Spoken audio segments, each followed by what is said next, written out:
వీళ్ళు తెలిసి చేస్తున్నారో కావాలని చేస్తున్నారో తెలియక చేస్తున్నారో కానీ ఈ పొట్టేల్ని 2024లోనే బలిచ్చారండి రాష్ట్రానికి.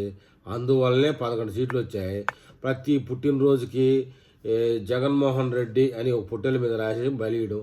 రాకూడదు, మళ్ళీ రాష్ట్రంలో ముఖ్యమంత్రి కాకూడదు జగన్మోహన్ రెడ్డి, జై జగన్ అంటూ బలియడం.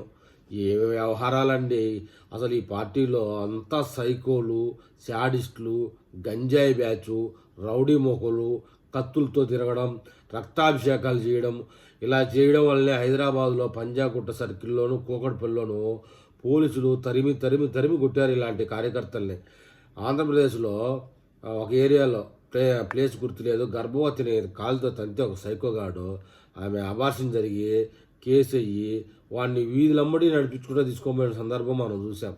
మరీ దారుణం అండి ఈ పుట్టినరోజులు. ఇలా ఈ వైసీపీ పార్టీ ఎప్పుడైతే ప్రజల్లోకి వచ్చిందో అప్పుడు దాని నుంచి ఇలాంటి అకృత్యాలు చూడాల్సి వస్తుంది. కనీసం అధినేత కూడా ఇలాంటి వాళ్ళని మందలించడు, ఇలాంటి వద్దురా అనడు. ఇవన్నీ ఎంకరేజ్ చేసి చేసి చేసి వీళ్ళ యొక్క పాలన 5 ఏళ్ళకి అంతమైపోయింది.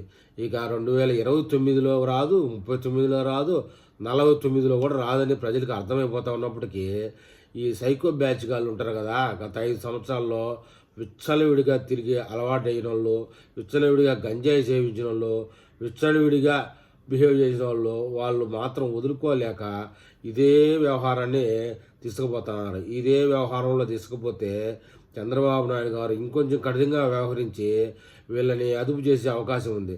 2029 నాటికి ఇలాంటి సైకో బ్యాచ్ ఆంధ్రప్రదేశ్లో లేకుండా చేయాలని చెప్పేసి కూటమి ప్రభుత్వానికి అయితే నేను విన్నపం చేసుకుంటా ఉన్నా.